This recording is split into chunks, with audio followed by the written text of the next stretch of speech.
Hey, what's up? My name's Mike Squires. This is Mr. Big. This is the Couchers Podcast, episode number 189, and my guest, Zakk Wylde. I'm not even going to go into explaining to you who Zakk Wylde is, because you surely know who Zakk Wylde is. He's the king of pentatonics. I had an amazing time talking with Zakk. It was absolutely great. Not the first time I've spent time around Zakk.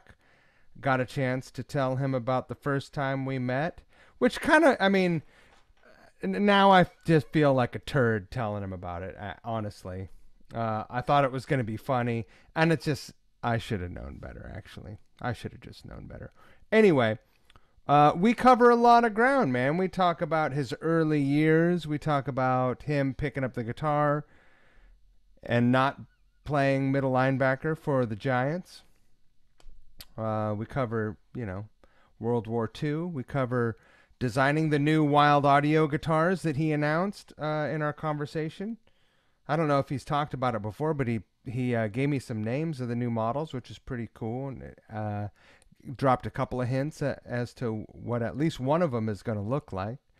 And talked about the new record, the new video, all kinds of stuff. His early experiences with Ozzy. And I hope you enjoyed this conversation as much as I did, because I loved it.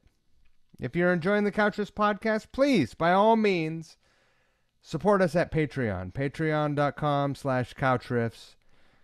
Your support there is what makes this podcast possible, the videos possible, the quarantine videos. I don't know if you've seen any of those. It's what makes all of that possible. So thank you so much for your support. Don't forget to check out couchriffs.com and our web store, where you can find our merch. You can find over at varietycoffeeroasters.com. You can find these sweet Couch Riffs coffee mugs. Variety Coffee Roasters is a killer boutique coffee roaster in Brooklyn, New York. I drink their coffee every morning. I wouldn't be peddling anything at you that I wouldn't use myself. And I drink their coffee every day. So over there at their website, you can purchase one of those mugs that I just held up for you, $10. Pretty sweet deal. Or add that to your cart, buy 2 bags of coffee at checkout, use the code CouchRiffs, and get your mug for free. Free mug! Also check out their subscription service. It's super cool. There's a little survey you can take, and it'll sort of help guide you through their menu as to what coffee would be best for you. Thank you so much, Variety Coffee Roasters. You guys are aces. Also, thank you to River City Guitars in Spokane, Washington. River City Guitars, it's a small but mighty boutique and vintage guitar store. Every day is a buying day. Every day. And if you have a cool vintage or boutique piece of gear, it doesn't have to be a guitar, it could be anything, that you want to sell or trade, get a hold of them. sales.rivercityguitars@gmail.com. It's also one of only 2 places where you can find this sweet-ass Marvin Guitars CN90, which I co-designed with Keith over at Marvin Guitars to celebrate the 100th Couch Riffs episode. Now we're at 189. I didn't do anything to celebrate 200, but we're not there yet. We're 11 weeks away, so maybe there's time. There's still time. So thank you, River City Guitars. Thank you, Marvin Guitars. Thank you for watching and listening. Thank you for sharing, leaving reviews, all the stuff. Thank you for following, subscribing. Don't forget the golden rule. Treat people the way you want to be treated. It's so easy. And imagine how fucking great the world would be if people just did that. You just, I don't want to be treated like shit. Oh, well, I just won't treat other people like shit. Just don't be a dick. You there, brother? There you are. Can you see me? I cannot.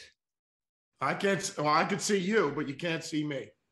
Well, I'm lucky for you. You can hear me. All right. Well, we're halfway there. Hold on. We're halfway there.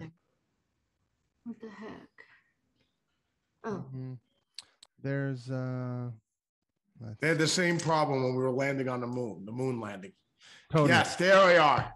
Yes, sir. How you doing, man? What is shaking, brother? How are you? What are you doing, man? Good, brother. I'm out here. I'm in New York. Are you floating? Are you are you in a It is. riverbank or where you, Yeah, how's the rain out there, man? it's been a I mean, I crazy. saw it was like you had boats in Brooklyn. They I should mean, that was carve a out of canal from here to California is what they should ought to do. wow. But yeah, I should ship some of the water. See, just funnel it right out here to California. There's got to be a way. They can Yeah. Star Trek that shit over. Well, yeah, either that or just build a pipeline from like Seattle, Oregon, anywhere that gets a lot of rain. That's Just have a pipeline and just have it just go right down to where it's you gotta know, go. we dump a lot of water out into the Pacific Ocean up there in Seattle. I'm from Seattle. We dump a Yeah. lot of water out there. No, And if you had a pipeline, it just goes down to PCH, and I'm just saying whether it's underground or on the side of the road, whatever, and it just goes in the reservoirs down here. Boom, fixed. There you go. Next problem. What else we got to fix today? let's do it. Wild/Squires 2024. Exactly. I don't know what we're running for, but we're running for our lives. Yes. We're the fix it guys. You just fix things. That's what you do. Yeah, fixitguys.com. Exactly. It's all right out there though, yeah? Yeah, it's just You're another not on fire. miserable, horrendous 72 degrees out California day. It's terrible. You're from Jersey though, right? Yeah. You're no And when we stranger. first came out here, my girlfriend at the time, who's the mother of our fourth children, and I mean, when we came out here, the minute she came out, when I was working, when we were doing No Rest for the Wicked with the boss, she was just like, "We're definitely moving out here." I was like, "But I like the Jersey Shore. I like." She goes, "Yeah, well, you could stay there. We're coming out here." She goes, "Well, good. You could stay in Jersey. I'm coming out here." So yeah. Do you That's keep it. a place there? Do you keep a place in Jersey? It's nice No. out there. No, we just when we go back, I just sleep under the boardwalk in Asbury Park, That's right near Jenkinson's. easy peasy. Yeah, without a doubt. Easy peasy. Without a doubt, man. Hey, let me ask you a question. Did you grow up in a musical house and was guitar your first instrument? No, just my dad played trumpet, but that was but not around the house or anything. He was a big Sinatra guy and everything like that. And my dad's was a World War II veteran, so they had me later. But I mean, the whole thing is, no, I saw Elton John on the on was it Sonny and Cher show in '75, playing Lucy in the Sky with Diamonds. And then I remember my buddy Scotty, I told his older brothers, I was like, "Oh, I saw this guy Elton John. He was on Sonny and Cher, and he played this song, his song, Lucy in the Sky with Diamonds." So his older brothers beat me profusely and said, "It's the Beatles, you moron. That's not an Elton John song." And they beat me profusely. And then after that, I said, we went and saw Moonraker. I said, we saw James Bond. And I said, Roger Moore, he's awesome. And they beat me up profusely. And they said, "No, it's Sean Connery, you moron." So, this is how I learned things. You know what I mean? So some lessons are harder learned than others. I never forgot it, though. That's sometimes you got to beat reality. It stayed with me. I have the scars to prove it. I'm thick too. Mental and physical. I'm thick too. So wait a minute. I don't want to breeze past this. Your dad was a World War II veteran? Yeah, Omaha Beach, D-Day, the whole 9 yards, man. How old was he when you were born? Dad was what? Barb, what was Pops? 50? When I was born. Yeah, 50. Wow. How old was Mom? 39. My mother was 39 at the time. Good job, Pops. Yeah, so I mean, but yeah, my dad had me, then they had my sister Amy right after that. Wow. So, you know what I mean? Yeah, totally, man. But yep, so Dad 50 when he had me, 51 when he had my sister. So, Dad made it to 89, man. What did he do? Did he see any action, or was he more of a support character? No, D-Day, Omaha Beach, man. Getting out of the boat and going onto the shore and just going. My dad said, "Everybody, you were just dumping your stuff and I'll get it off some dead guy when we get across the other side." That's it. Yeah, I mean, you're jumping in the water with 50, 60 pounds on your back. You're just like, nah, I don't think so. That's a crazy experience to live your life with. If for the folks that were lucky enough to live through that. And yeah, and then when my father got back, he was just like, they were just like, talking about, going, because later on they had things for, for soldiers, just if you want either therapy or, just somebody to talk with, you know what I mean? After getting back from the service, my dad goes, he goes, that's great that they have that now. He goes, back when we got done, he goes, I got back from the service. He goes, I was just like, I got to get a job. I mean, Yeah.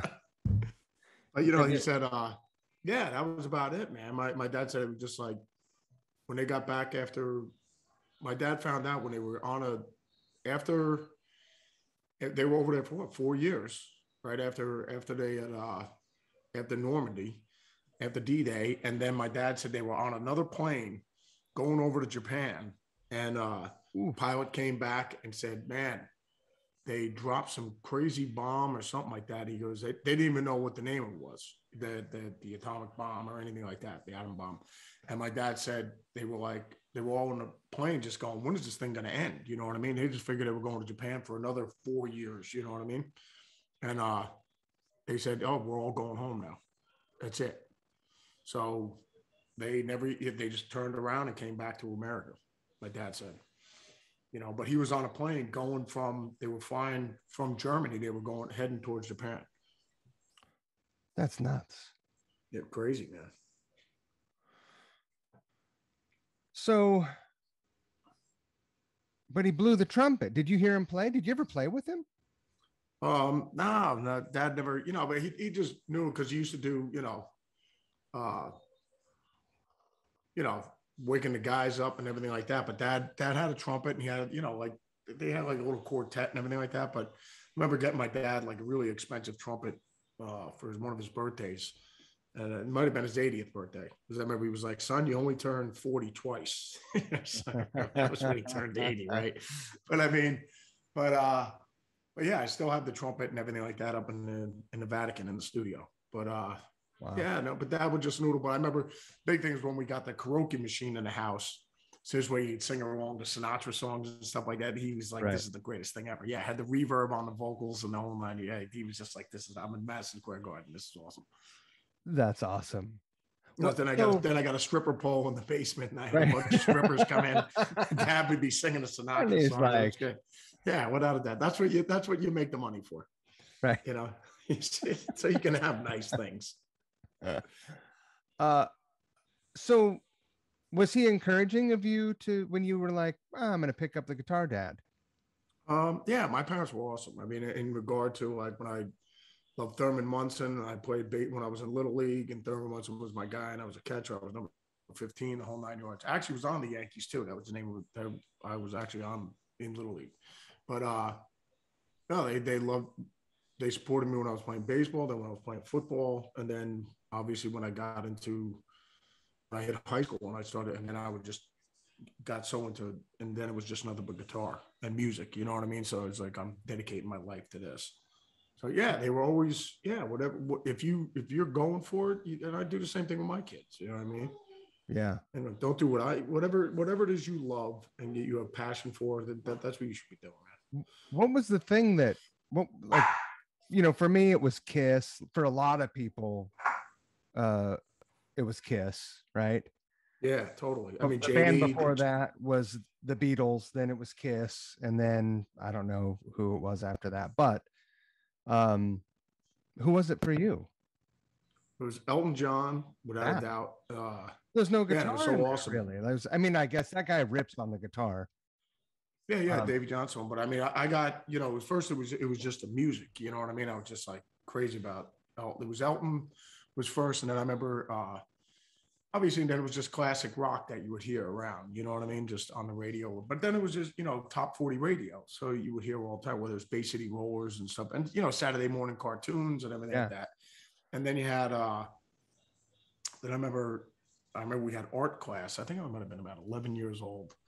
11 or 12, I remember my one buddy Tommy, he had basically like with Black Label, Scully, you know what I mean? The jawless skull that we have, the Brave corporate logo, you know what I mean? So it's just right behind the jawless skulls. Scully, he had a skull like that, had a lightning bolt going through it. It said Black Sabbath 666, and we were in art class, right? And I was just like, wow, what's that? That looked cool. And he was just like, oh, it's this band my older brother listens to. And I was like, oh, cool. Never even heard him before. Right. So I remember my mother, we were at the mall. And I remember my mom was like, if you want to get a record, you can get an album. I was like, oh, okay, thanks, Mom. So I remember I ended up, and I went to the Black Sabbath section. Like I said, I'm going to get a record just based on how cool this thing that my buddy Tommy was making. You know how, like we always say, the album covers, if they look cool, you buy the record. That's it. So totally. So I remember I never heard Black Sabbath before, just ended up buying it just based on, because it looked really cool. So I ended up we sold our souls for rock and roll because it's a double album, right? So my mom said you could only get one album, but it looks like one record because it's the packaging just being a complete tool bag. But I mean, so I ended up getting this record, went home, I put the vinyl on, when I put the needle on a turntable, like I always say the running joke, like when I introduced Sabbath into like this honorary Hall of Fame thing for like classic metal or rock awards or whatever, I said, I put the needle on. I was Catholic. About halfway through the second side of the album, I became a full-blown Satanist. And then by the end of the second album, I turned back into a full-blown Catholic just so I could thank God. No, just so I could thank God for creating Black Sabbath. Oh yeah. And yeah, it was quite the production, but but that's my story. So, but no, I was completely terrified when I was listening to this stuff. And I'm like going, what is this? I mean, I never even heard anything like it, when I'm listening to Sabbath, Bloody Sabbath, and then Black Sabbath. And then I loved Am I Going Insane? And like the more I was listening to it, I was just like, it was so funny because I was like terrified of it, but I would keep listening to it. You know what I mean? And then they became like my favorite band. So, then obviously my buddy Scotty, he had older brothers, the next door neighbors, the Smiths, 11 kids. Wow. That was the best. 6 boys, 5 girls. And everybody would always ask, Zakk, are they Catholic? And I go, actually, yes, they are. It was the Smiths. I'm Mr. and Mrs. Smith. She spent like half her life pregnant. I mean, because the whole thing is Scott was the youngest. He was my age. So when we were like 13 years old, his oldest brother, George, was 44 years old. I kid you not. His oldest brother was 44 years old. Wow. I mean, put it this way, the Christmas is next door at the Smiths because like we're all brothers. You have 4 kids by now. I got 3 kids. Our older brother, Dougie, he's got 5 kids. Our sister, Susan, she's got 3. Like, like everybody in the family had kids. There was like 500 people at the house when it'd be like keg parties in the backyard, blasting Hotel California and wiffle ball games. I mean, it was like the greatest time. And I remember like Dougie, and that's why I would hear like the majority of everything that, that classic rock now, I mean, whether it's Bad Company, Allman, Skynyrd, The Dead, Eagles, Let me pump the brakes for a second. Are you seriously a Dead fan? No, it was all over there. But I mean, the Dead, when everyone always asks me, they just go, yeah, Zakk, with Black Label and this and that, now that, did you envision it where it's at or whatever? And I just said, because the band's like, basically the whole thing's bigger than I am. You know what I mean? Right. So like basically like with the Dead. And I always thought it was the coolest thing with the Dead because Dougie had all his brothers. I mean, all his buddies that would come from like Boston. He'd have friends that came from like Philadelphia, friends that came from, other states or whatever. They'd all meet over at Smith's house. It'd be massive keg parties, barbecues, the pool in the backyard, like hanging out. And the thing that brought them all together was the Dead. Wow. And I was like, that is like the coolest thing ever. Like you got, because it's bigger than a band. It's this living, breathing thing that's bringing everybody together. So, I always thought that was like the coolest thing. I was like, man, it's just like the greatest thing. Like somebody could be wearing Dead stuff in a bar. We don't even know him. We just walk up to him and go, hey, what's going on, man? You going to the show or whatever? He's like, yeah, man, I'm going out. He goes, oh, how you doing? My name's Doug. And, I'm Zakk and his, Tommy over here. And then like, next thing you know, he's like the best man at your wedding 8 years later. You know what I mean? Like, we could Nancy Kerrigan, John Mayer, and maybe you get that Dead and Company gig. Hey, I would definitely do the game. I'd play. I think it's great. I always said that's what they should do because it's bigger than Jerry. You know what I mean? So it's Right. just like it's almost like it's Christianity and Jerry's, you know, he's Jesus Christ. And I'm just saying it keeps going. Like, you know, the house that Ruth Sure. built. The Yankees still keep going, but I mean it's Babe Ruth is the, you know, the pontiff of the Yankees. So I mean, but the whole thing is no, I just thought like even with the Dead, it was just like you have John Mayer playing next, you know, then when they do a next tour for like 4 months, like a residency, Slash is going out with them, you know, then after Didn't that, they? Jerry Didn't they Cantrell's do going out some? with them. Didn't they do? Well, I doubt that that'll happen, right? But they did do some stuff with Warren Haynes, right? Did they do some stuff with Warren? Yeah, without a doubt, Warren's amazing, and I mean, he's Oh, saying fuck. that Warren can do your taxes, That guy. laundry, dishes, play. There's nothing Warren can't do. Fix your car, take care of your dogs, you know, whatever. I mean, What a name it, stud. Warren can do it. He's that amazing. But no, I think, like you said though, like we're talking about, it's bigger.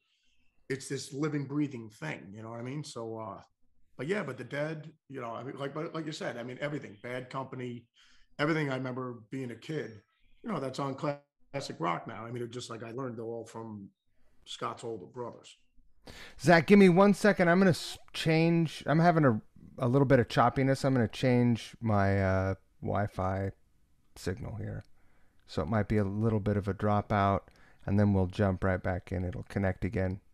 All right, we We better. should be. I think we should be good now. Sorry about that. All right, brother. No problem. I was like, man, if the Dead influence starts creeping in on the Black Label stuff, maybe you guys get some like some powerlifting You know, what I remember is sport what sandals. You could get Alabama some. ghetto. Yeah, without a doubt, totally. Um, what else, man? I mean, who was your first guitar hero? What I want to know is like you have like an instantly recognizable sound. You can play one note. There's not that many people who can play one note and you know who it is right away. What? Yeah, I said But I can clear a room. You know, just like Zach, do us a favor. I want to be alone, bro. No problem. Give me that guitar, brother. Bam! You're like, thanks a lot, Zach. I just want to have my coffee, enjoy a book. Just get these people out of here, will you? Okay, give me that guitar.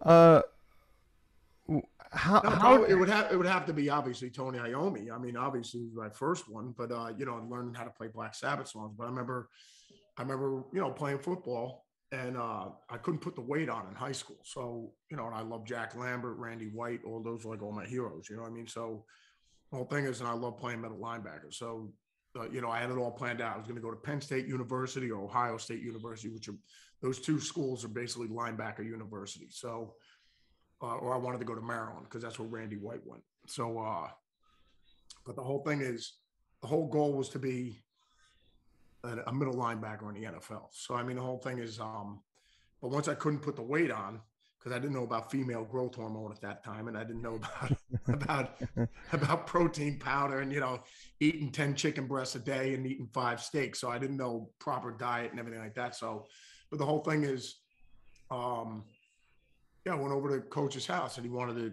Mr. Wright, he wanted to teach. He was like, well, you know, Zach, why don't you stick around and, you know, continue playing football or whatever. And I went over there with my mom at the time. And he was just like, there was a Les Paul sitting in the room, a Sunburst standard. Right. And he just goes, my mom was like, oh, Mr. Wright, do you play guitar? He goes, I just play, you know, kind of country songs and stuff like that. You know, he goes, but my son Leroy's the one that actually plays. And Leroy came out, and I think it was the first time I ever saw anybody with long hair, like a guy with long hair, and just he had a Harley Davidson hat on and just like looked super cool. And then like just started playing. He was just playing Zeppelin. He was a huge Hendrix guy. So he was playing Hendrix. I mean, he was like Purple Haze or whatever. I mean, just to physically see somebody doing it in front of you. It was like, you know, like seeing magic tricks on TV, but to physically see somebody doing it in front of you, I was just completely mesmerized. Just watching his hands on the fretboard. I was just like, that's what I want to do with my life. And then I ended up taking guitar lessons for Leroy for almost like a year and a half, on and off 2 years. And I remember Leroy would have these guys if I stayed over at his house, right? Because I was like 14 years old, 15. And like Leroy was a big, and he turned me on to Frank Marino, and then Trower, and then obviously Hendrix and everything like that, and then I started learning about Al Di Meola, then John McLaughlin, and everything like that. So it was just, but he had all buddies that were into different things. Like Leroy was a big Frank Marino Hendrix guy. His one buddy came over. He had a Strat and was a complete Trower guy. And then his one buddy Jim Niverson. I remember Jim was a complete McLaughlin Mahavishnu guy, and I mean just shredding like Intermountain Flame stuff. And this guy was a bricklayer, man. I mean, no, so but he had the most insane friends that came over here, like these amazing musicians. They'd be playing like cover songs, whether they play a Zeppelin song, then after that they'd play like Dixie Dregs, Mahavishnu, Trower. I mean, like Frank Marino stuff, and I was just like seeing that at 15 years old, 14, 15 years old, was just completely mind blowing, and it was just like, yeah, it was just pretty, absolutely mind blowing and inspiring to be able to see that in person. You know what I mean? Do you still dig into the Mahavishnu stuff every once in a while now? I'll listen to it all the time still, man. Oh man, Intermounting Flame is, that's the stuff. But I mean, it's like the pentatonic scales, and like in here, and I love Jerry Goodman. I mean, you listen to Jerry Goodman on that stuff, it's frightening, man. I mean, him and John between it. I mean, it's just, and then Jan Hammer too. I mean, it's just completely out of control. So. Can you shred on the piano? No, not like that. You know what I mean? Did you ever aspire? Do you ever? No, I'm kind of, it's very similar to the guitar. Once you like go, Zakk, I want to read a book and enjoy a cup of coffee. Please clear the room. I just get behind the piano. She go, we don't have a guitar. I go, do you have a piano? You go, yeah, there's one sitting right over there. I go, let me take care of this. Hold my beer. Daddy. But like, no, I took piano lessons for a little while, but I mean, obviously I wanted to learn how to play Elton John songs, you know what I mean? Right. And then obviously later on, Neil Young songs or whatever. But I mean, I was never, not to the point that, I mean, Clancy, Father Sherinian, Derek Sherinian. I mean, Derek's completely out of control. I mean, Derek's, he's our modern day Jan Hammer, John Lord, out of control, that's Father Derek. But I mean, yeah, like you said, if I need any of that kind of stuff done, I send in special forces. I'll call Derek up and have him come down and do some insanity. But like, I mean, as far as all the Black Label stuff and the soul stuff, like the Hammond, I love playing all the Hammond parts and the string arrangements, like starting with the cello, then putting a violin thing, then putting an oboe, you know what I mean? Just putting like a 4-piece string section together. I mean, that's a lot of fun too, right? And writing the parts out, you know what I mean? I think knowing that you're a Mahavishnu fan kind of, I feel like, connects some dots, because no one was really playing like you before you sort of like arrived, right? There were people but put it this way. I mean, when for me, I like, playing with Oz, right? So here I am, 19, 20 years old. And it's like, how am I going to sound like me? Like, what am I going to do? So it's just like, well, if you don't want to sound like Eddie Van Halen, then don't do everyone any was taps. doing. No, but like, don't do any taps. Right. Don't do that. Like, cross that off the list right there. Don't put any stripes on your guitars. If you put it this way, don't like later on just be saying, I can't believe they're comparing me to Eddie Van. It's like, well, dude, the stripes and the tapping. I mean, come on, what are you doing? Sure. So it was like, all right, and then get rid of a whammy bar. All right, so I'll get rid of that. So then it was just like, and then, Yngwie, just, I mean, first you had Ed and then Randy, and then all of a sudden Yngwie comes along, and it's just like, you got to be kidding me, man. So, I mean, it was just like, if you don't want to be compared to Yngwie, don't do any harmonic minor, don't do any diminished, and no arpeggios, or sweep picking, if you don't want to get compared to that. So, I mean, it was just like, all right, well, then it was just like, so as I'm looking on our grocery list of things that we can do, pretty much the only thing that was left on there was pentatonic scales and, and then the chicken picking thing, which I'd seen, like Albert Lee, and I just love the sound of that. You know what I mean? Just seeing an Albert Lee video, it was just like, oh my God. So, I mean, but just the sound of flat pickers and stuff like that, it's just a whole nother world of, of playing. So I mean, and I love Frank Marino. When my guitar teacher Leroy turned me on to him, like first the live album, and then I remember, listening to all this stuff. And then when Power of Rock and Roll came out, that was mind blown. And then the Juggernaut record. You And ever I get mean into that, you ever get into Junior Brown? You ever listen to this guy play yeah, guitar? he's insane. Woo! Yeah, with the pedal steel, and then I mean with the lap steel, and then picking and everything. I mean, Yeah. it's pretty mind blowing. I mean, and just the overall musicianship and the whole thing is out of control. So, but no, but I mean, so what was left was kind of pentatonic scale. So it's just like, all right, well, how about I'll just pick them all. You know what I mean? And just like, so it's almost kind of like you force yourself to, I only leave you with X amount of ingredients. Let's Right. see what kind of meal you can come up with. So So let me put yeah, this together. So you're like, shit. Maybe I don't have a shot at being the middle linebacker for the Jets. Are you a Jets or a Giants guy? Giants guy, because my father was. It's usually always what your father is, right? Right. I mean, so if it All put it right. this way, my dad was a Green Bay Packer fan. I probably would have I would have followed the Green Bay Packers. So So you're like, I'm not gonna be out there for the Giants. yes. So this is pretty cool. And did you apply the same? I didn't even think about it. I mean, I was just all in guitar, just like how it was with baseball and football. I wanted to be Thurman Munson and Jack Lambert and Dick Butkus and Ray Nitschke all in one. But I mean, it's just like since I couldn't, so it just shifted right from there just to guitar all day long. It seems like that's a lot of forethought And and when I tell extreme. JD, and when I tell JD in the band, I go, JD, I still love guitar, and he goes, and that's not helping. It ain't helping. He's just like, isn't there going to be a point when you just don't want to do this anymore? Can we hurry that up? That won't be a great day for him. JD, we've got a new album coming out. He goes, I know, and that's not helping either. That seems like a lot of forethought. And do you think that the discipline that you developed to sort of look at what you didn't want to do was from your previous like sports involvement? Yeah, just like I think it was like all in, and I just always tell kids that I go. I mean, even when I was in high school, I was just like, if we got to get up at 5 o'clock in the morning to get to the school, but at the school bus at 6 o'clock, and then get home at 2:30 in the afternoon, I go, I could have been working 8 hours.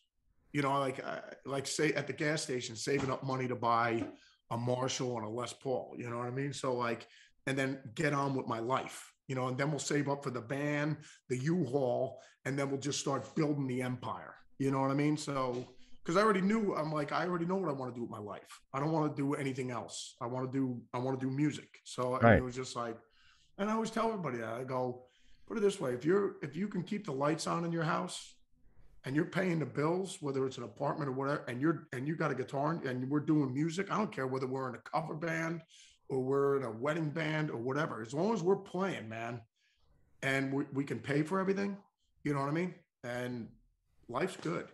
Agreed. So really, I mean, obviously the end goal is to be, everybody to get to the garden or whatever, you know what I mean? But it's just like, as long as you're playing while we're trying to get to the garden, that's all that kind of matters. You know what I mean? Yeah. Because I can't tell you how many amazing musician friends I know that were flat out amazing and they don't even play anymore.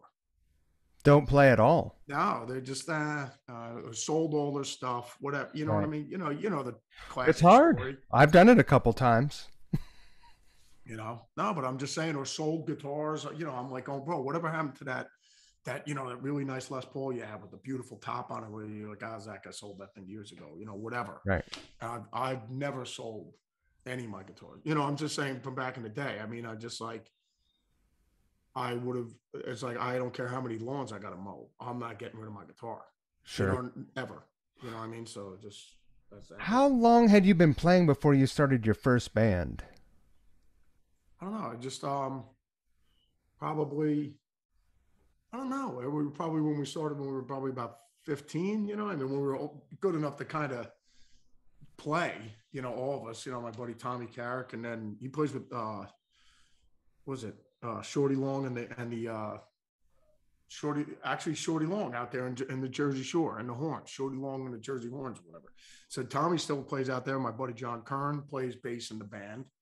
And then, but it was me, Tommy, John, and I remember I would sing all the Ozzy stuff. And it's just hilarious because we got Zach Sabbath now. So Right. here I am, 54 years old. And so when I was 15 years old, I was singing Sabbath songs. And now I'm singing these same songs in a cover band at 54 years old, except there's a couple more people at the keg party. Right. So, but it's pretty funny, man. But, so you were singing back then? Yeah, I was singing then. And then like Tommy would sing some of the Rush songs. I mean, I look back on this attempt at no songs. Like I think we were doing Red Barchetta and we were playing some other things. Yeah. I mean, it was hilarious. And then my one buddy, Rich, it was just playing bass. I remember those things. I remember we played a couple of parties. I remember the Bobby Bush Demolition Derby, we called it. I remember remember that movie Weird Science when everybody was at the house, right?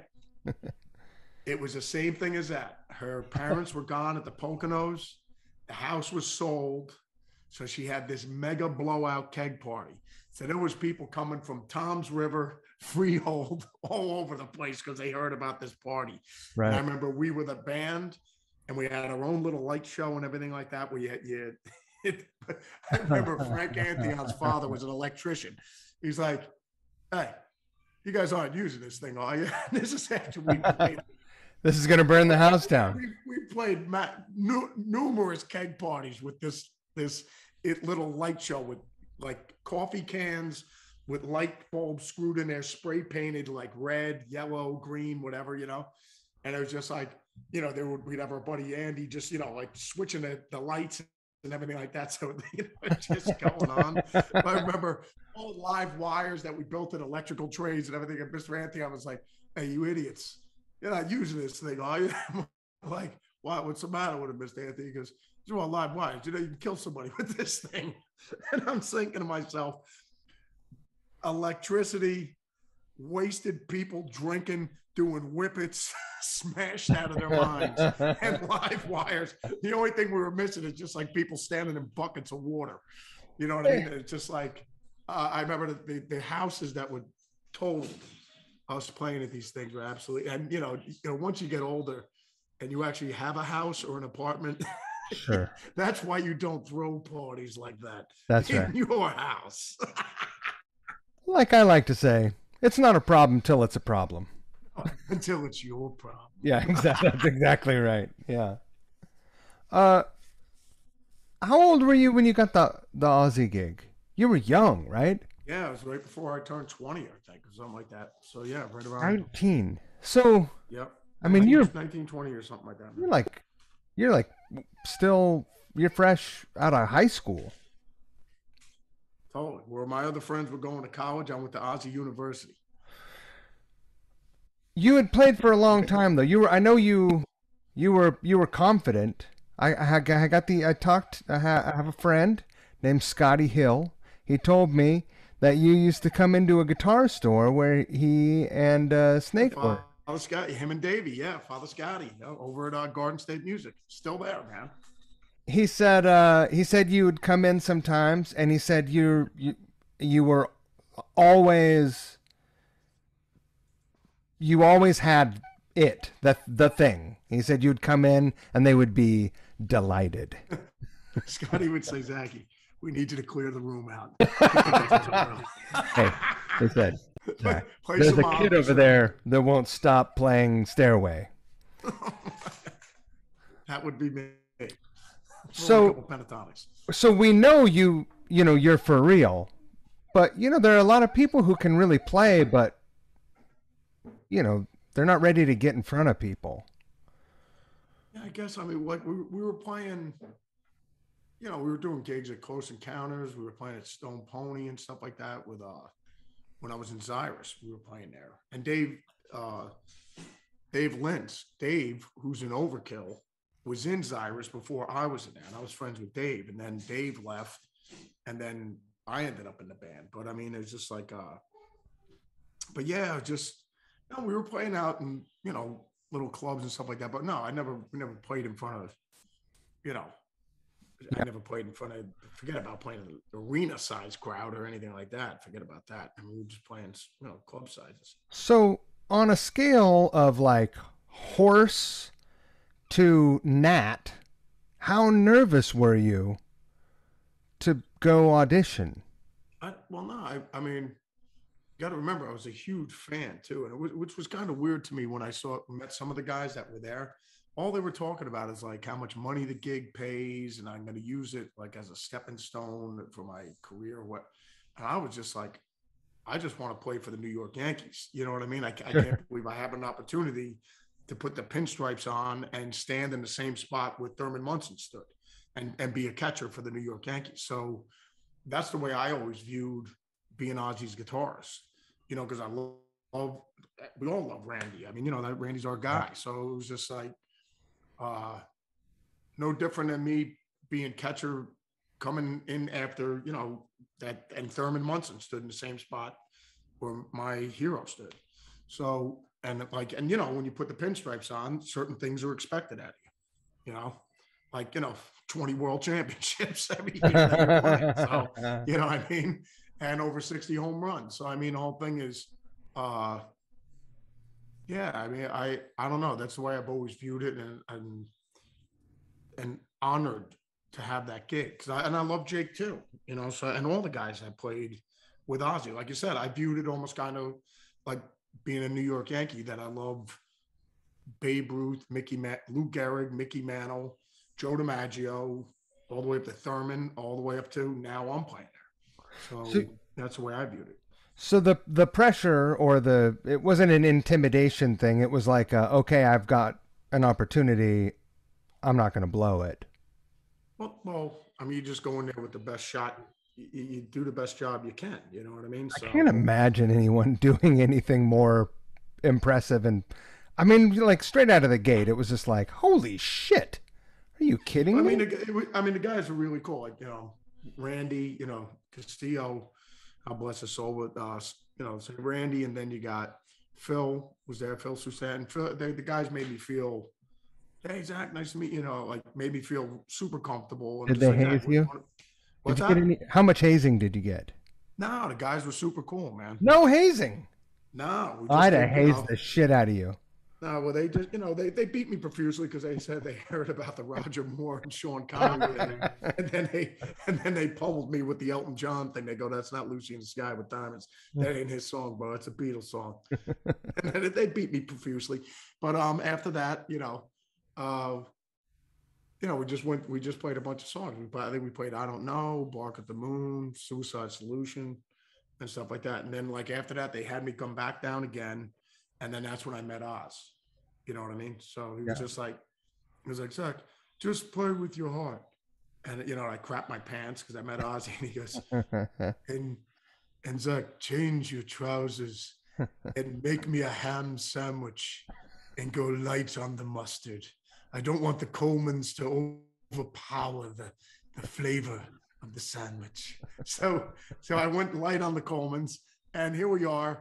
30 plus years later, and I'm still going light on the Colemans. And that's why I told Gus G when Gus was coming in. Gus was like, Zakk, you got any advice? I go, Gus, go light on the Colemans.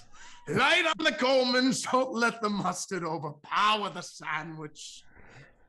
You go light on it for yourself too, or just when you're making one for Oz?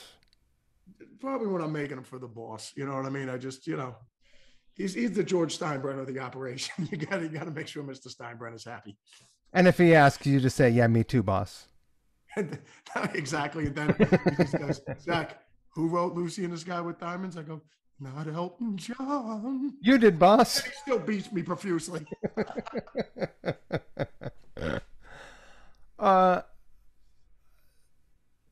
It has to be insane. Like, he was one of your very first music heroes, and here you are, and you're 20 years old, and you are seeing the world, and there's a lot going on. There's a lot of downtime in rock and roll. I learned there's a lot of downtime, and you know, you can get in a lot of trouble. There's a lot of stuff going on for a young person, right? Yes, the whole. I was just, as far as that stuff goes on, like me, I was just always just a booze hound and stuff like that. So it was just like as far as any of the other stuff goes, I never had any interest, or I never got involved in it. Because I didn't have any interest. Yeah. You know what I mean? So it was always.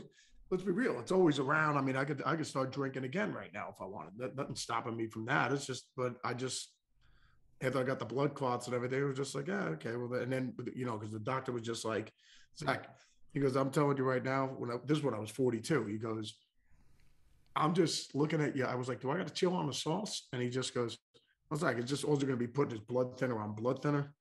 He goes, but I'm telling you this right now. He goes, the best was this, because the immortal beloved was in the doctor's office at the time. He goes, Zakk, would you know if your parents, if you had this genetically from, hereditary, from your parents? I go, well, I don't know how I can't answer that because both my parents were up in God's tavern, so I can't answer that. He goes, wow. He goes, well, I don't know how to say this as a doctor, but all your years of heavy drinking may have saved your life by thinning your blood. I go to my wife, I go, see, drinking is good for something. She didn't, there was no laughter in the peanut gallery. Let's put it that way. But weird. No, but that was it. After that, he just goes, no, but bro, if you keep drinking the way you're drinking, you tell me, he goes, I'm telling you right now, bro, you're 42, you'll have a liver transplant before you're 45 years old. And I was just like, that sucks. And he just goes, yeah, pretty much does. And I go like this, I go, wow. He goes, well, either that. He goes, you can quit while you're looking at me right now and walk out of here and never have another cocktail, or you know where you're headed. Right. And I told my buddy, and they go, Zakk, do you have a good support system? I go, yeah. I asked my buddies, the guys in the band, I said, fellas, are you going to be there for me? And they said, yeah, of course. Listen, that's too bad we lost a drinking partner, but we gained a designated driver. That's too right. bad. We're going to go down to the Irish pub, pick us up in 6 hours. But fellas, but that's pretty much how it ended. And they still do it to me this day. Then they beat me profusely when they find out that I'm a Roger Moore guy. You know what? I'm a Daniel Craig guy. I think he's a super badass Bond. Yeah, without a doubt. But maybe it's the pace of the film. So I think enough time has probably passed. Right. But the Smiths brothers, Dougie and his older brothers, may break your legs as well if you don't like Sean Connery either. Right. Well, let's just keep it between the two, us ladies. That's what they just do. When was that? Was that the mid 2000s? When I had to stop drinking. No, it's probably around I probably stopped around 2009, 10, something like that. Yeah. What are the best? I just sniff glue and eat paint chips now. The results are astoundingly the same. I still wake up with my pants around my ankles, and the guys are like, "Bro, you were hilarious last night, man. You were friggin' hilarious." Something like that. I don't remember anything. But what are the best side effects of being a non-drinker that you've? I love not waking up with a hangover. I'll tell you that. It's fucking great. I never had a hangover.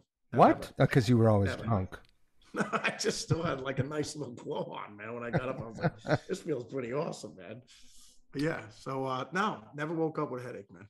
Yeah. Never. I just woke up feeling good. I was just like, yeah, this is pretty awesome.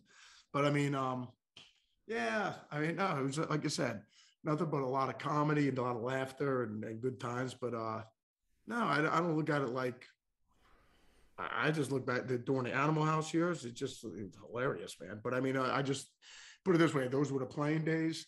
Now I'm like a team owner, so it's just like, oh, do you miss the playing days? You know what I mean? It's like, no, after about 4 knee surgeries, back surgery, we went to a couple. Me and you did 9 Pro Bowls and we won 3 Super Bowls. It's just like, no, I'm cool.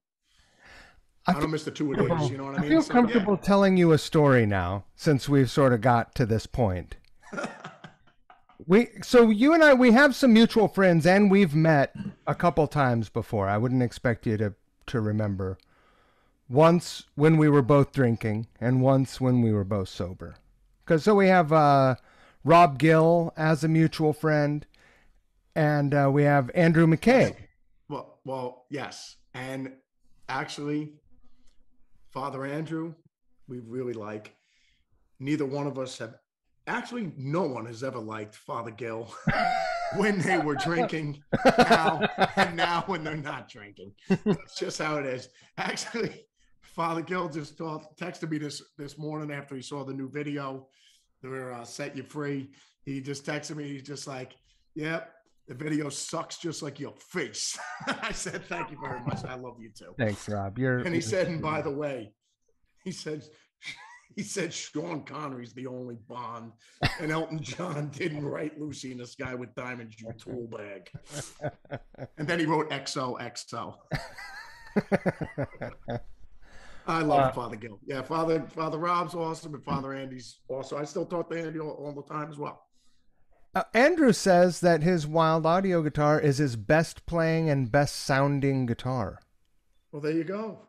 He's got a lot of guitars too. And it also helps because the wood in the guitar is soaked and drenched in Viagra-based water, Cialis water, and it has all the man root dominating qualities that you need in your wood.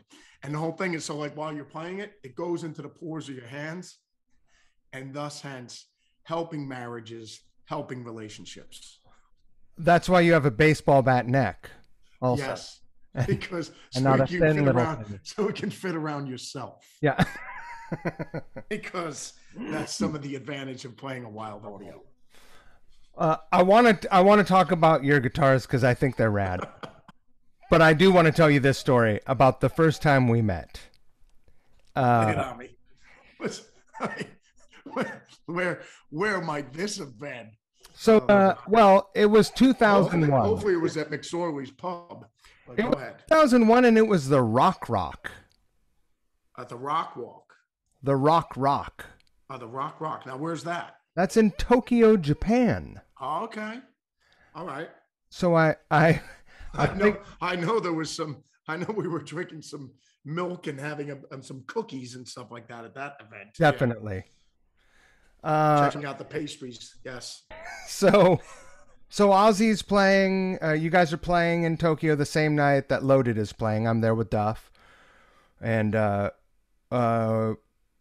Duff says Ozzy and Zakk are going to be in town the same night we're there, and we thought that the nights were offset, so we were really excited to get to go see the show, but it turns out we played on the same night.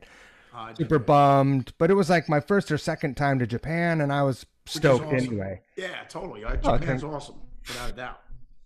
Bars, everything. Yeah, just everything bar hopping all night long, man. It's the best. So, but we all end up at this place called the Rock. Afterwards, it's like one of these like tiny places with a full PA, and totally. Take an elevator up to it, right? And I'm really excited to meet you because I have not, I just haven't done much. I've been out on tour a little bit in the States, just haven't met a lot of people that I came up admiring. Dig it. The problem is that it's really loud in the place. It gets oppressively loud. Okay. and it's small, but big enough where I could be on the other side of the room nervously looking over the heads of the Japanese folks that are in the bar. And you're talking to Duff for a while, and you're the next two tallest guys. Now, the problem is we're all drinking. Duff's not drinking, but the collective we. And I take just a little too long. So I'm like basically, like nervously staring over at you guys. But I think you think, what is this fucking guy's problem? And so sizing me up. Well, yeah. And I'm like even though, I'm like the next biggest guy in the room too. So I'm sure there's always that weird thing, whether you want it or not. It's like, God, really? Like, just leave me alone. Don't big guy me or whatever. So, who knows what you're thinking, but I walk over and you're just like, I don't want to, but Duff introduces us. And you were like, oh, well, shit, I didn't know you were with him, and you grabbed me. And I'm like, oh, great, this is fucking great. I'm so happy. And then before I know it, I'm in like the uncle thing, but uncomfortably long. And I was like, I was like, okay. And I'm trying to like tap out. And you're like, yeah. And I was like, you let me up. And I was like, I thought you were gonna. Then you said, "Get me a cocktail." And by the way, that was John didn't write "Loosing the Sky with Diamonds." I won't beat you up for that. I said the Beatles. Yes, exactly. You dropped an elbow from the top rope. I said, I thought you were gonna make me chew my way out, but I think you thought that I was threatening that I wanted to. No, I take it back. That's actually Duff told me to do it. He said, "Zakk, do exactly what Ozzy and the guys did to you in the audition." I said, "I had no problem." I said, "Bring him over here, bro." But it turned really quickly, and I was just like, I was terrified, and I fucking ran out of there so quickly. I was in the elevator with an American guy, and he's like, "What are you doing?" And I was like, "I'm here playing some shows with Duff. I got to get out of here. Zakk Wylde wants to kill me." And he just started laughing. And I was like, "Well, what's so funny?" He's like, "I work for Zakk. I'm his guitar." My God. And who was it? Somebody else? Was it with the crew? He was your guitar tech. Oh my God. I don't remember his name. Wow. But he said, he goes, "Where you guys staying?" And, I was like, "Whatever, Hilton." He's like, "Oh, me too." Well, we're all staying there too. We're all staying there. Yeah. And I was just, I didn't even leave my room in the morning to go have breakfast because I was afraid that I'd be down there. That you were going to kill me. Yeah, I was terrified. But it's become a legendary story with me and my friends. Oh, that's comedy. But I apologize for being a tool bag then. You don't have to. But that's between the beating that the older Smith brothers gave me, and then Ozzy and Phil and Randy gave me for the audition. It was traumatizing. I apologize for that. Oh, you know what? You took a very nice picture with me and my wife at the Hendrix, the Experience thing in Brooklyn a few years ago. Oh, very cool, man. Totally made up for it. Oh, thank you, Father Mike. Thank you, my brother. Oh my God. Okay, I want to talk about your guitars, and because I think they're great. I love the Nomad. I love the Odin Grail.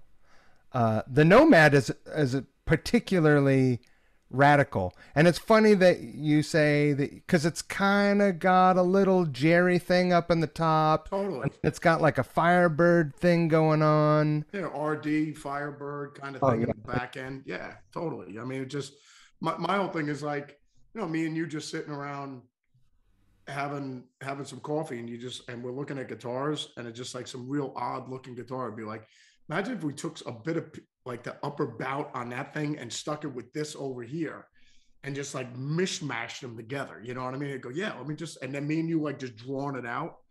I go, look at that. That looks pretty badass. And then like, I'll have my buddy, John, like mock it up. So it actually looks like a real guitar. You know what I mean? I go, no, actually make the back end a little bit longer or whatever, whatever, me and you taking a look at it. I'm like, Father Mike, what do you think? You're like, Zakk, how about like you said, the Jerry horns in the top?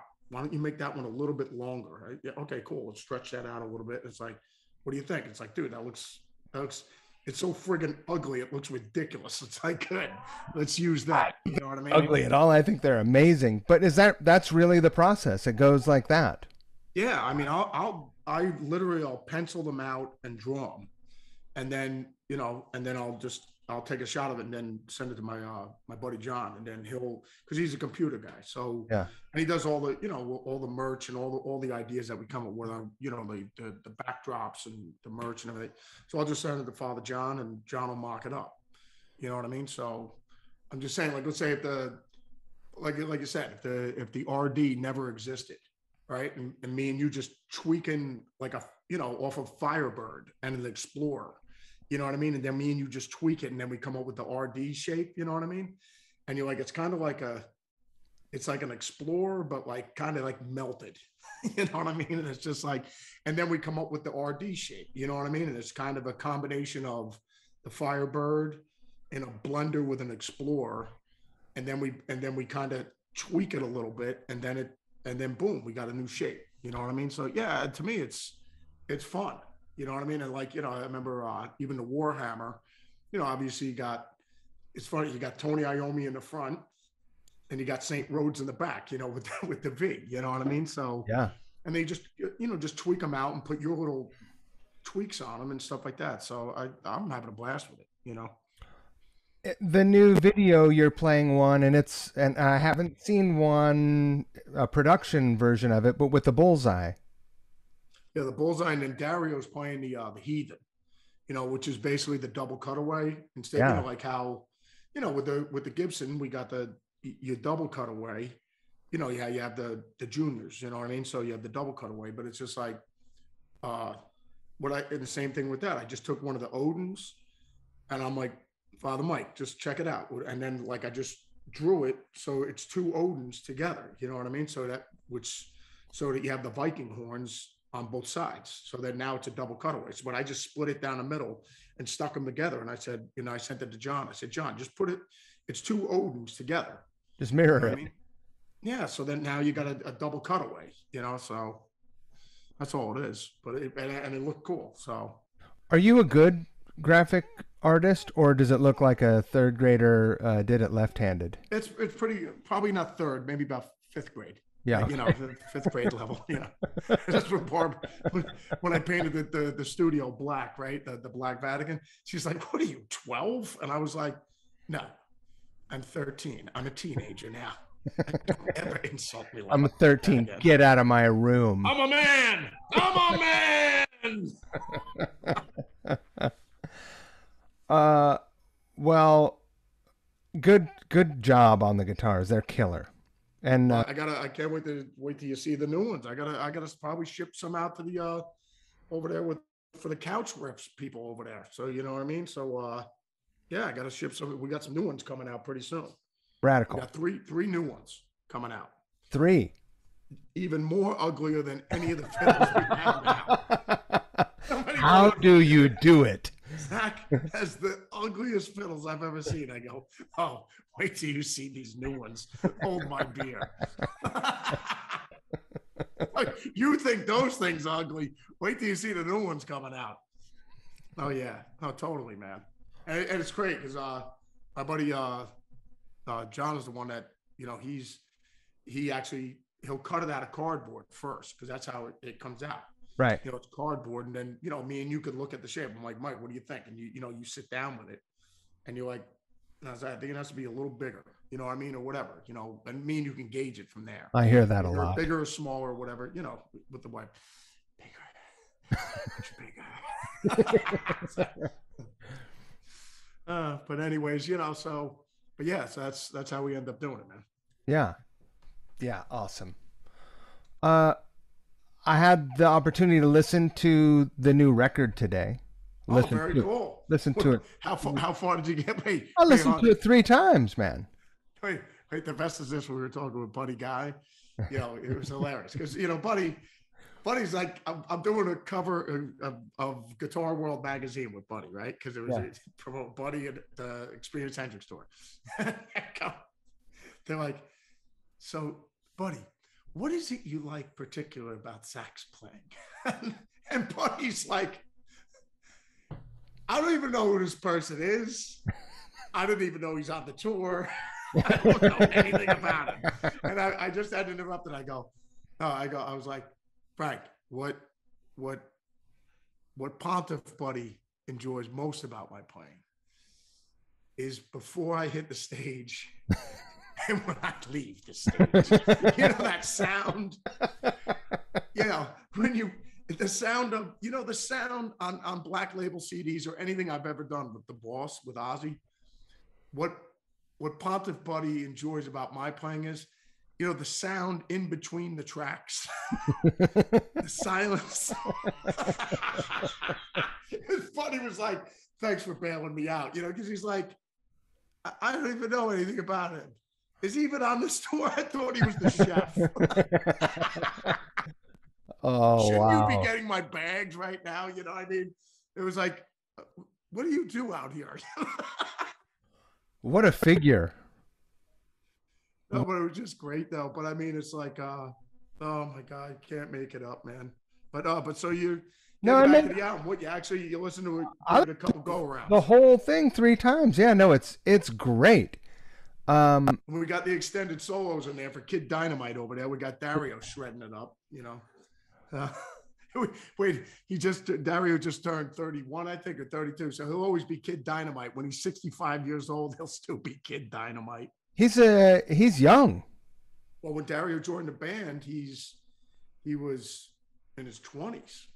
Wow. Yeah, because Dario played with Janie Lane, then he played with Lizzie Borden, and then he joined us, and then he said, yeah, Roger Moore's my favorite James Bond. He broke his legs, and he was in the band. No, he was like, who was the guy after that? Pierce Brosnan, favorite. Yeah. He said him. We broke his arms after that. And once again, we put him in a headlock and gave him the noogie. You know what I mean? Like at the club, at the Rock. It's important. Do you do any hazing when someone comes along? Do you haze them? No, they all haze me. It's a continuing thing. But you see the videos, I'm getting knocked out left and right. I don't even know where I'm at half the time. The videos are great. I did want to ask you a question about the videos because because obviously you're a very funny guy, but these can't all be first take videos, right? They're pretty close. They're pretty close. I mean, we get them pretty good. Right. I mean, we've been doing them so long now. It's just like There's we a can't science. get them in the first take. Yeah. I appreciate that you're self deprecating in the video. There's one thing that'll endear me to someone. It's self deprecation. And I it's explain that to the wife as well. it's always you getting stomped. Yeah, exactly. But no, it's just us having a good time with it, man. It's just like, what is social media for, man? You know what I mean? It's just like you might as well have a good time with it. People take it pretty seriously. Well, I mean, don't like they? when we had the commercial for the box set, Yeah. I was like, oh, this is gonna be too much fun, man. When we were having that, we were crying, laughing while we were doing the whole thing, man. Whose concept was it for the video? Oh no, I just saw some like ridiculous dancing, something from old Hollywood, and must have been some dancing from the 50s. And I sent it to Justin, who does we've been working with Justin forever now, doing our videos, right? Justin Reed, I sent it to Justin. I was like, Father Justin, we got to do the video. This is the video right here. And then it was just like this ridiculous dancing that has nothing to do with the song at all. Right. Just nothing to do with the song at all. And then, I mean, the rest of the goofy stuff that went in that video with the bath salts and the whole 9 yards and everything. So, Very Floridian of you. yeah, we'll just start making it up as we're going along while we're there. You know what I mean? It's just like, how about we try this? It's like, yeah, that'll work, so. Did bath salts make it to California? Was that a strictly Florida thing? I don't know, but it made it out to Atlanta where we did the video. Oh, good.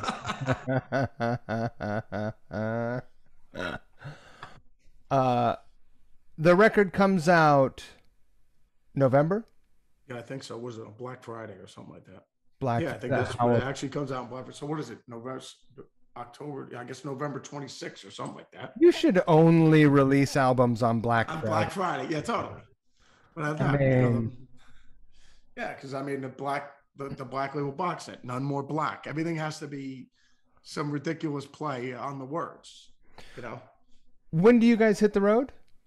I guess we're going out in October 1st, I think. October 1st and November 28th. Then we go home, then do a Christmas run from the 26th to the 1st in Arizona. New Year's Eve with the Arizona chapter out there. And then after that, we'll take it from there. See where, like, if Canada's going to be open, if Europe's open at that point, I mean, with the COVID thing, so we'll see, man. I mean, Australia's going through the lockdowns again. They're seeing a lot of heat. Yeah, I mean, I'm just saying. You know, so I mean, it's just hopefully, like you said, everybody's out and rolling. We were just at Sturgis. That was a great time. You know what I mean? So the Anthrax guys out there, Scotty and Charlie, Frankie and Joey, the rest of the guys, and Jonathan. So it was good seeing the guys, but no, everybody had a good time. Yeah. It was good. I'm gonna come up and see you in Albany. I don't live far from Albany, like 30 minutes from there. So I think Very you're cool. you're gonna be up here in October, November, right? Yeah, without a doubt. Just hook it up. Talk with Father Gill, and then we'll make sure you come out and have a good time. Woo. Yeah, no more rock, no more, none of that. You know, none of the, and you know, like I said, it's just no more. You know, the Ozzy hazings and the broken legs and everything like that. I won't let you slide next time. Next time I'm gonna let you kick my ass, and then see who's sorry then. It's terrible. It's just terrible. It just carries on into the videos and everything. It's just terrible. Oh my God. And then I'm supposed to do Hellfest. We're gonna play right before you, I think. Oh, very cool. I'll be out there with. Yeah, I mean, what, like everybody and their mothers on that bill, right? It's insane. It's very cool. That's a great day too. Yeah, without a doubt. Do you have a? I mean, I don't want to. Are you a superstitious fella? Am I superstitious? Yeah. Well, I don't know. I mean, no, not really to the point of, no, I don't know. Do you We have were a just back? saying, well, we were saying the whole thing with superstition too. We were saying like one day, we were saying don't walk under a ladder; it's bad luck or whatever. And then me and you came up with that superstition because remember that one day Frank dropped the hammer off the ladder and somebody almost killed somebody. Right. So we just came up with if you walk under there, you know what I'm saying?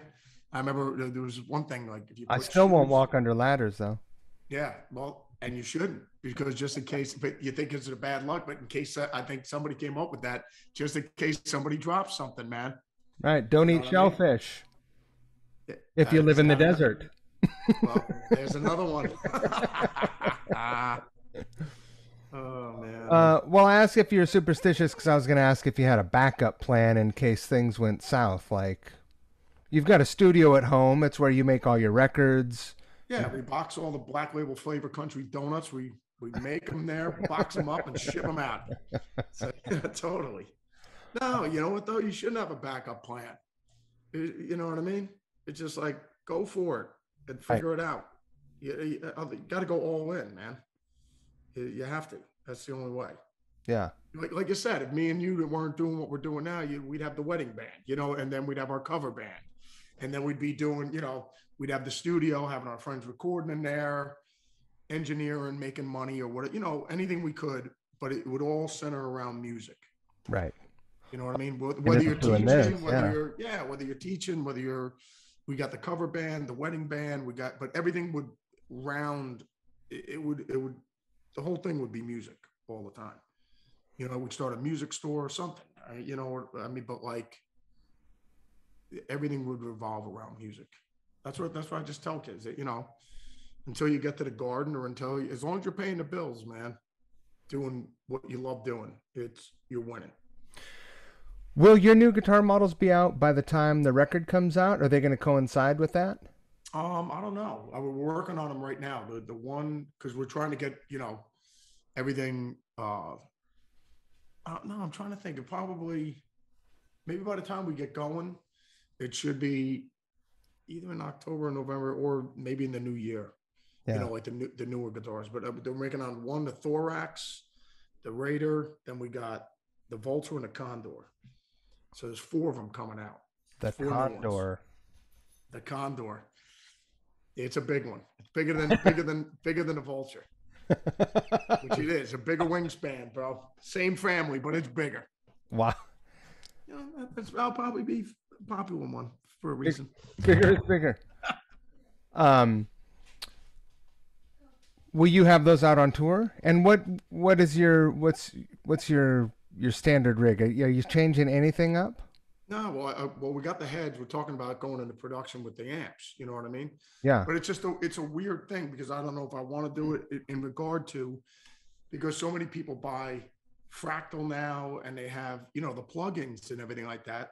I mean, I was just laughing. It's just like, because I still record like I first did with Ozzy, with Keith Olsen. You know what I mean? Just a JCM 800, an amp, and a cabinet, and you play. Yeah. You know what I mean? And like, but it really is truly amazing. I mean, I'm saying, like, look at reverbs. You know what I mean? It's just like they have it recorded now, where like, you know, I remember the A room at when Father Randy was doing the when we were doing No More Tears, he was in the A room at A&M Studios, the big room. You know what I mean? So you could have orchestras in there and stuff. You know, because Yeah. it's a big room. And but you know, to record your drums in there, it sounds like cannons in there. You know, because you got the ambience and everything, the whole when the levee breaks kind of thing. Yeah. And it's just like now, me and you go to St. Patrick's Cathedral and record the reverb in there. Yeah. Then we record the reverb in a bowling alley. Then we record the reverb in some big hall. Yeah, I mean, I'm just saying. Like so a now stairwell. you gotta just press it up, man. And no, and it's spot. It's the reverb from the church. You know, I mean, it's not. Do you like own any modelers? Do you own a modeler? No, even one of my buddies was telling me we should just do, you know, the Zakk Zakk Wylde clear the room guitar tone. You know what I mean? Just press that. Dude, It's I a want to be by preset. myself. Just press that thing up. It's a preset. Totally. The clear the room, Zakk Wylde. You know what I mean? But no, we're like you said, there's so many people that use that. You know what I mean? Because like when you think about it, you know, how many people are buying? Let's be real though. You buy two really good heads in stereo, let alone four, you know, as backups. Right. You're pretty much set for life, man. I mean, I'm saying as far as making any other purchases. You know what I mean? If you have four JCM 800s, you're good for, or JMPs, or you have four Mezza Boogies, or you have four Soldanos. I mean, I'm just saying that's the sound that you love. Yeah. You know? If you have four Dumbles or four train wrecks, then you have too much money. or you're either living in not a van, a tent down by the river. Oh, you gotta love it, man. But I mean, but the whole thing is, no, it just, well, it's the same thing, you know, really with a good drum kit. You buy a really good drum kit, you're pretty much set for life. Charlie Watts played the same drum kit forever, right? If we're a drum company, you better be making money on sticks and heads, bro. Right. Because I'm saying one good drum kit will last you a lifetime, man. You know, because after that, it's just collecting. You know what I mean? As a drummer or a guitar player, you know, I mean, it's because I mean, you have a good backup system and everything like that. I mean, you're set for life, man. I mean, I'm saying, like, really. I mean, after that, it's just kind of collecting and having fun with it. Like toy collecting or stamp collecting, same thing. I never thought I would see it, but you know, when the Line 6 stuff started coming along in the late 90s, early 2000s, because they were cool for demoing stuff and as a novelty, but on a professional level, it didn't seem plausible, right? It didn't seem realistic. But fast forward 20 years, and you have huge bands. Everyone's on in-ears. Do you use monitors, or are you on ears right now? In-ears, but when we do the Zakk Sabbath stuff, no monitors, none. No monitors at all. Nothing on stage. I don't even want the sides. Nothing. I just want to hear front of house. Wow. Really? Nothing. That's fucking nuts. Like a 1972 Led Zeppelin gig. You look at that stage at Kezar Stadium, try and spot the monitors on stage. There's nothing, man. Nothing. But I mean, no monitors. I could just hear the front of the house. Wow. I don't hear the drums. I don't have drums in the monitors. I don't have I hear just like we're in a rehearsal room. And we played big stages, big, you know, Ozfest. Sure. I mean, some of these theaters, you know, 3,000 seats or whatever, and festivals. I mean, festivals in front of, you know, these big festivals, 20,000 people. I mean, it's just like no monitors on stage. Wow. Nothing. Just two cabinets and going. I could hear Joey and Blasco and off we go. Or, you know, totally. But I mean, with the Black Label stuff, I like it because I can hear Dario, I can hear everything. Then when I'm doing piano, and there's harmonies too. Yeah, but I mean, like you said, as long as you're hitting the right notes, you know, I mean, it's nice hearing the harmonies, but a lot of times they'll even throw you off. But you know what I'm saying? As Yeah. long as you know what your note is and you got to sing. But I mean, it's just like, yeah, no, it's just it's a different thing. With I'm rolling with the boss now. With Oz, I got the in-ears in, Right. which Yeah. is cool. I mean, because it just sounds like a giant rockman in there. You know, I mean, I got the reverb on the guitar, so it sounds like I'm in Madison Square Garden with nobody in there, Right. which is usually the case. I mean, you know, so it's because I'm clearing the room, and I just got all the reverb and everything. It just sounds like amazing. But I mean, that's what I got in the in-ears, and it's not, and the volume isn't like insane. It's not Right. killing you. You know what Do I you mean? have So, tinnitus? oh yeah, without a doubt. Yeah, me too. That's Sucks. terrible. I mean, but like you know, put it this way: the refrigerator, when a lot of times when the refrigerator's open, Yeah. the ringing in that is the same pitch as the ring. Like Barb will come out here and go, "You can't hear that?" I go, "I hear something." No, I go, "I hear ringing." I hear you. My dad was the best because he had a hearing aid. Right. What my dad would do, my mother would be like screaming at him.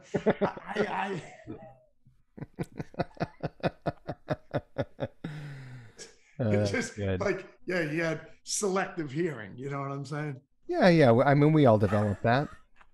We all develop that to a certain degree. Oh, so hilarious, man. So circling back, you're still like, even out with Ozzy, you're using an amp. Period. Yeah, Using an amp. yeah, just you know. Can like you foresee a time where you're using a modeler?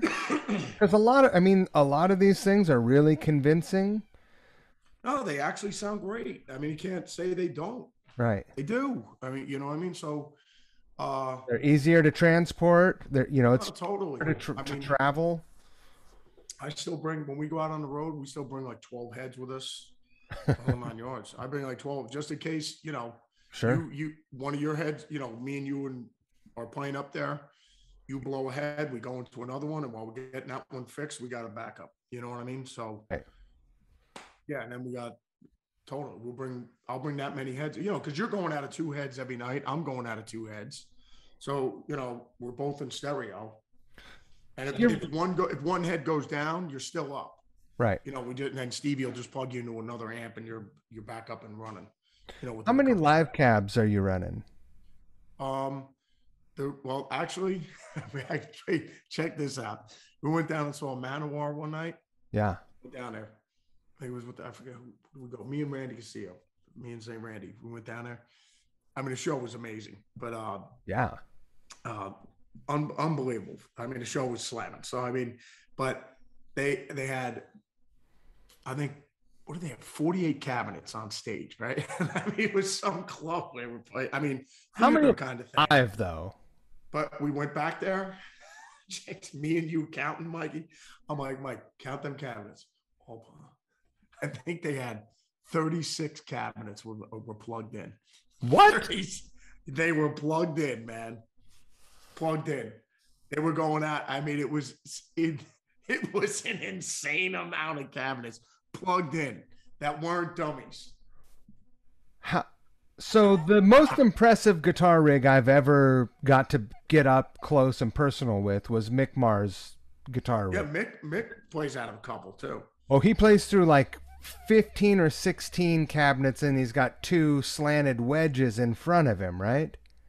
And yeah, it's insane. This guy, I don't know if he's even going through the house. Like, his guitar sound is just giant. And he's got 6 heads and like 2 power amps, like, running. Yeah, no, I mean, his setup is insane. I mean, it's just, yeah, totally. How would Manowar power that many? Like, how do you push? It was, I don't know. It was actually insane because we went back there and I was counting. I go, this is so awesome. It's amazing. So, they were doing some teenage Radio Shack shit. Where I have no idea, but it was like cables. I mean, it was just nuts. But I mean, no, but like you said, I mean, all you really need is whether you're playing the Stone Pony or you're playing Madison Square Garden, with 2 heads, 2 cabinets, and a stereo chorus pedal. I mean, so, and a distortion box. You're up and running. Whether the JMPs, JCM 800s, or you got 2, Mesa Boogies or 2 Soldanos, whatever, you know what I mean? Whatever ass kicking amplifiers you're running, like I'm out front of house mixing you. I got you blasting to a mega PA. You I know what don't I know mean? if you would or not if I was playing. Oh, Father, it would just matter if Father Gil was there. I'm playing. He's like, "Oh, if we want to clear the room out, crank it. Otherwise, turn Father Mike up. If we want to keep the crowd, Zakk down, Mike up." There you Oh, go. Andrew wanted me to tell you, he wanted me to remind you how great Peter Green is. Well, yes, exactly. I remember. Peter Green, Saint Peter, is the man. I mean, we get into the debates about, and I just always have to put, Pontiff Frank Marino in there into the mix. You know what I mean? But yes, but the guys are. Yes, Peter Green is renowned amongst all of us, especially out on the Hendrix Experience on Bus One You betcha. with Rich Robinson as well, with the Racing Company and Father Andrew. Yes, there's been some comedy over those debates. Before we wrap up, you guys had a situation, a heated situation. I don't know. We don't have to talk about it if you don't want to. But some shit disappeared from the bus. Oh, it was great.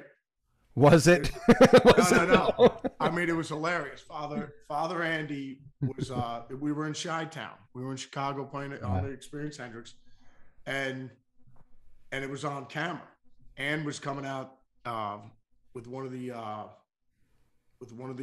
guys that were working the theater, and they were one of the runners, and they were helping them load the bus stock. With all the drinks and the water and the whatever, beers and everything like that.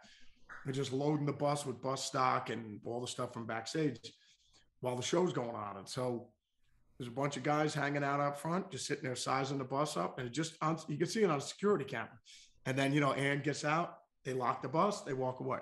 Then they come back, they go open it up again, come back in the bus with the big cooler, load it up. And then all of a sudden Ann was going out and they're both talking to each other. They shut the door and they walk away. They didn't lock it. Right. Next thing you know, the guys just come over, open up the door, come walking in. They took, they got one of my leather vests. They took one of my Pelham Blue Les Paul with a bullseye. And then they got, and they took a bottle of Maker's Mark because the fellas from Los Lobos were in there, the guys. Oh, and yeah. They were drinking the Maker's Mark, and they must have been enough left for maybe 2 shots left in the glass. They made sure they got the important stuff. They grabbed the Maker's Mark, the Les Paul, and then the vest. You got to have something to hit people with on your way. Exactly, man. And just cop a nice buzz. But the whole thing is they ended up dropping the Maker's Mark. They took the guitar, took off, and then that was it. It was gone. So I remember we put out obviously a search, looking for the guitar, just like if it's going to end up in a pawn shop or something. The guitar is not doing you any good if we can't sell it. You know what I mean? Right. So the thing is, a couple months went by, and I was like, it's probably gone or whatever. Or it's just sitting in somebody's room, and it's either going to show up sooner or later. But anyways, I remember it showed up somewhere in Detroit or whatever at a pawn shop, and the guys walked in and they were like, no guitar case, nothing for it. And they just had it how they took it off in the front lounge. It was just sitting there. So anybody could just pick it up. Like if you wanted to, I had it as a bus guitar. So if anybody wanted to noodle it and put some mojo on it and just shred, go have at it. That's the reason why we got the fiddle. So, but yeah, they walked into a pawn shop, and the guy he wanted $50 for the guitar. And he said, yeah. I said, they were there. I was like, tell him to buy it, man. I'll buy it back, whatever. But I ended up I got it back, man. Did you ever get your vest back? What's that? You get your vest back? Vest never came back. Yeah. Oh, but yeah, got the fiddle back. They didn't even look up on eBay to see how much one of these guitars goes for.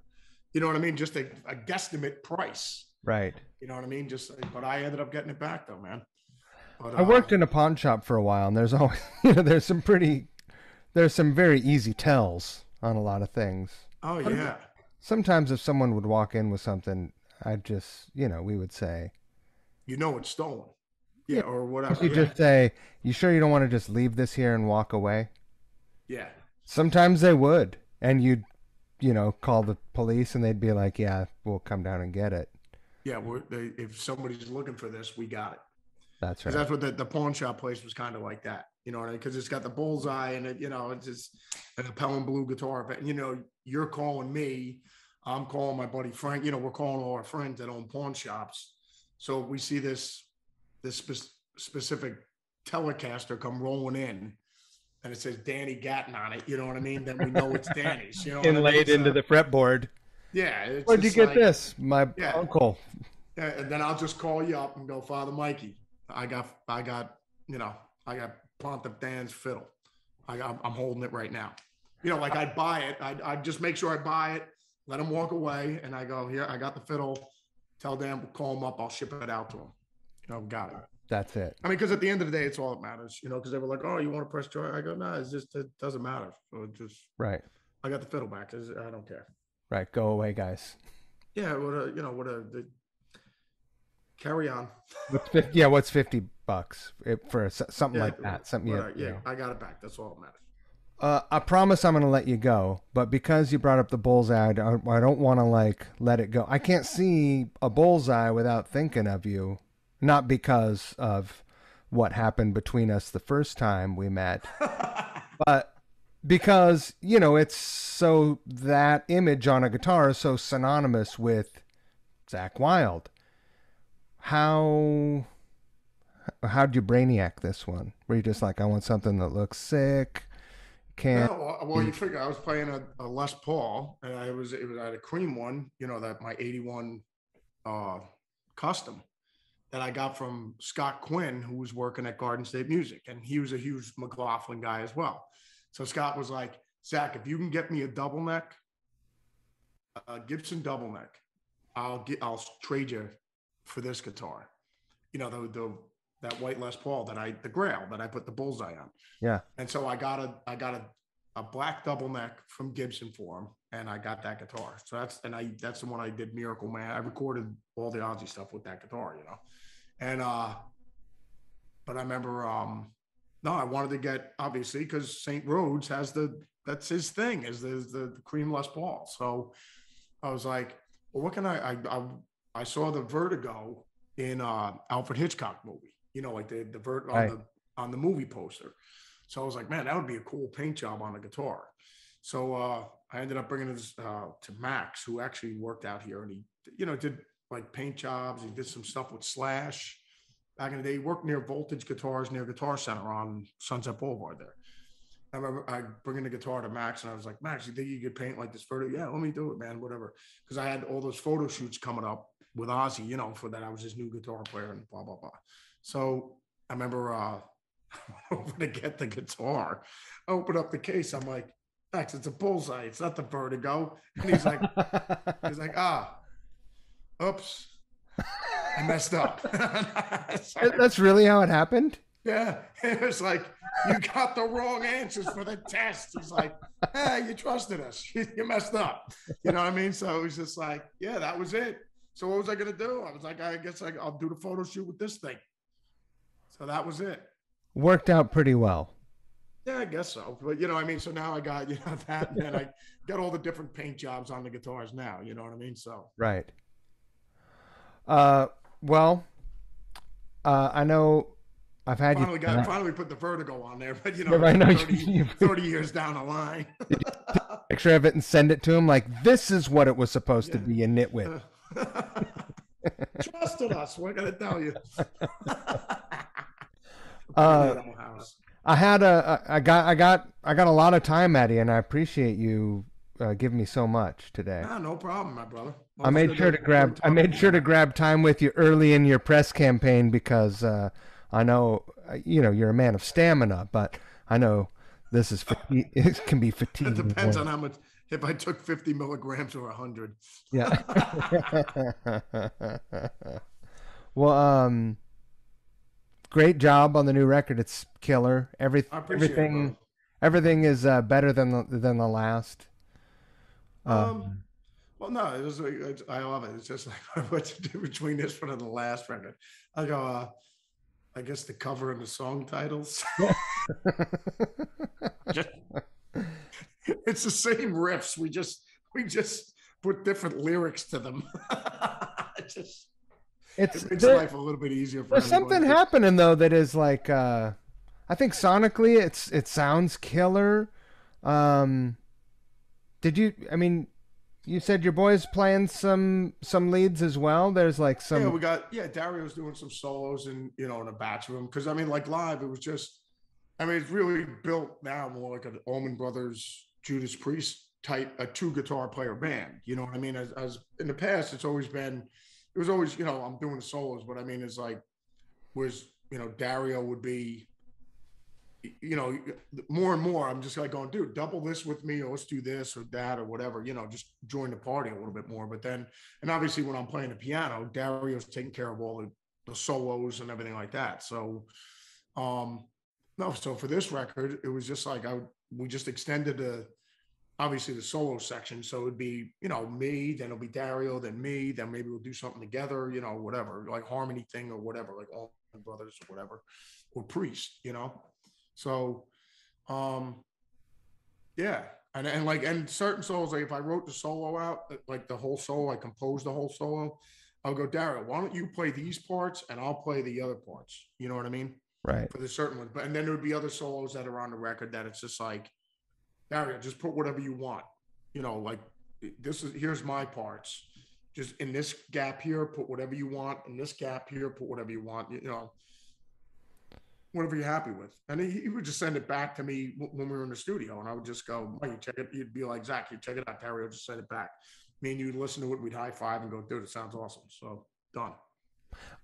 I'd like to personally challenge you to get a keytar and learn how to shred the key like The guitar. the keytar, man. I think that is like the next thing for you to dominate. Like power pentatonics on the keytar, shredding. Like That's the best, the guitar. I think it would be killer, man, and I think you'd raise a lot of eyebrows at least. At least raise some eyebrows. Would be another reason for me to clear the room. It might Another weapon. It might wax some eyebrows. I don't even know. Another room clearing weapon of mass destruction. Because then this way it would be like, you'd go, Zachy, what's up, Father Mike? You go, Zakk, pick up the fiddle, clear this room, man. I want to enjoy my coffee. There's no guitar. Well, play the piano. No piano. Pick up that guitar. It's your 55th birthday. Exactly. It's got January 14th. Bullseye. Bullseye guitar. The bullseye guitar. Man. Let's go with the vertigo. Let's see if we can finally get the Alfred Hitchcock thing together. We'll get it. We're gonna make it happen. Oh man, appreciate it. Listen, bro. man. Thank you so much. I look forward to seeing you in Albany. Yeah, right back at you, my brother. So we bring down the immortal beloved, and we'll all do the hang, man. Woo. Yeah, we'll have Father Andrew fly out as well. He owes me a thing. I gotta get up with him. I gotta ride him a little bit. Oh yeah. He's the Evil Knievel, the Experience Hendrix tour, that's for sure. I'm gonna kill this, but I want to ask you a question after. I'm gonna kill the recording here. There we go. Let's see. Stop recording. Stop recording.